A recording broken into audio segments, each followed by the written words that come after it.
Consider a region consisting point charges Q1, Q2, Q3 and so on in air or in vacuum with position vectors R1, R2, R3 and so on relative to the origin O. Let P be a point in this region. The net electric field strength E at the point P is the superposition of all the electric field strengths E1, E2, E3 and so on due to the individual charges Q1, Q2, Q3 and so on respectively. Now, R1P is the distance from Q1 to P, and R1P cap is the unit vector in the direction of Q1 to P. R2P is the distance from Q2 to P, and R2P cap is the unit vector in the direction of Q2 to P. R3P is the distance from Q3 to P, and R3P cap is the unit vector in the direction of Q3 to P. The net electric field strength E at the point P will be equal to the vectorial sum of all the electric field strengths E1, E2, E3 and so on. Therefore, E is equal to 1 by 4 pi epsilon naught into Q1 by R1P square into R1P cap plus Q2 by R2P square into R2P cap plus Q3 by R3P square into R3P cap and so on. The net electric field strength E can now be written as 1 by 4 pi epsilon naught into sigma I equal to 1 to n Qi by RIP square into RIP cap. In many practical situations, electric fields are produced by continuous charge distribution on the surfaces of the bodies of finite size and not due to the charge distribution discussed earlier. A few examples of some practical situations are a line charge distribution, a sheet of charge, or a volume charge distribution. Since it is difficult and impractical to work with discrete charges in terms of the microscopic locations of the charge distributions, to evaluate the electric field at a point, we adopt a different approach. In such situations, the entire charge distribution is assumed to be made of infinitesimally small elements, and the electric field strength at any point in the electric field will be equal to the vectorial sum of the electric field strengths due to each such small element. Let us look at a line charge distribution of length L carrying a charge Q as shown. If we consider a small element of such a charge distribution having a charge delta Q and of length delta L, the linear charge density lambda of such an element is equal to delta Q by delta L, since it is the charge per unit length. The SI unit of linear charge density, lambda, is Coulomb per meter. It is a scalar quantity.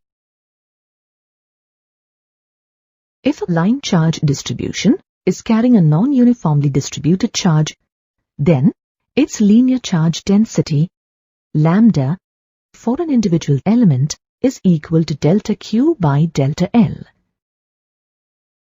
If a conductor of length L is carrying a uniformly distributed charge Q, then its linear charge density, lambda, is equal to Q by L.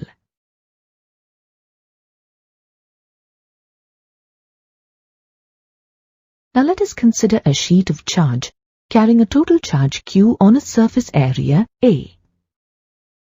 In such situations, the electric field strength at an imaginary point P can be calculated by assuming the charge distribution to be divided into infinitesimally small areas, each having an area delta A and charge distribution delta Q. Surface charge density sigma is the charge per unit surface area.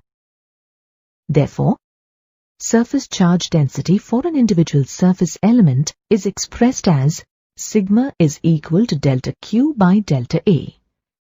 It is a scalar quantity measured in coulomb per meter square in SI unit. If charges are non-uniformly distributed, surface charge density for an individual surface element is expressed as sigma is equal to delta Q by delta A.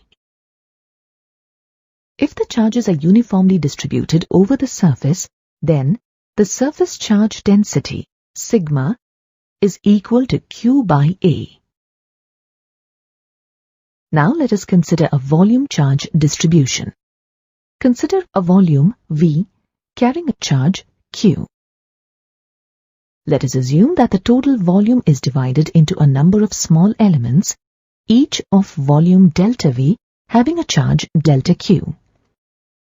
Then, volume charge density or charge density rho of such a volume charge distribution is defined as the charge per unit volume. Thus, rho is equal to delta Q by delta V and is measured in coulomb per meter cube in SI unit. It is a scalar quantity. If charges are not uniformly distributed, the charge density rho for an individual volume element is equal to delta Q by delta V. If the charges are uniformly distributed, the volume charge density of the conductor is expressed as rho is equal to Q by V. Now consider the small volume element delta V of charge distribution carrying a charge delta Q. We know that the charge density rho is equal to delta Q by delta V. Thus, charge on the volume element is then delta Q equal to rho delta V. The position vector of the volume element delta V with respect to the origin O is R. Consider a point P in the electric field of the volume charge distribution, which is at a distance of R' from the volume element delta V. The electric field strength at point P due to the volume element is delta E is equal to 1 by 4 pi epsilon naught delta Q by R' square into R' cap, where R' cap is the unit vector in the direction of the straight line from the volume element towards the point P. This can be written as delta E equal to 1 by 4 pi epsilon naught into rho delta V by R' square into R' cap.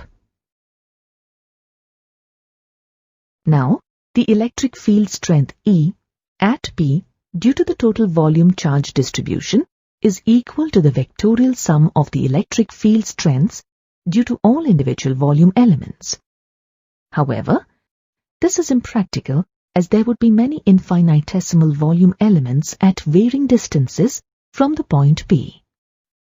Hence, to obtain the electric field strength E due to the total volume charge distribution, we integrate delta E within suitable limits, A to B, under the assumption that the volume elements have very small volume tending to 0.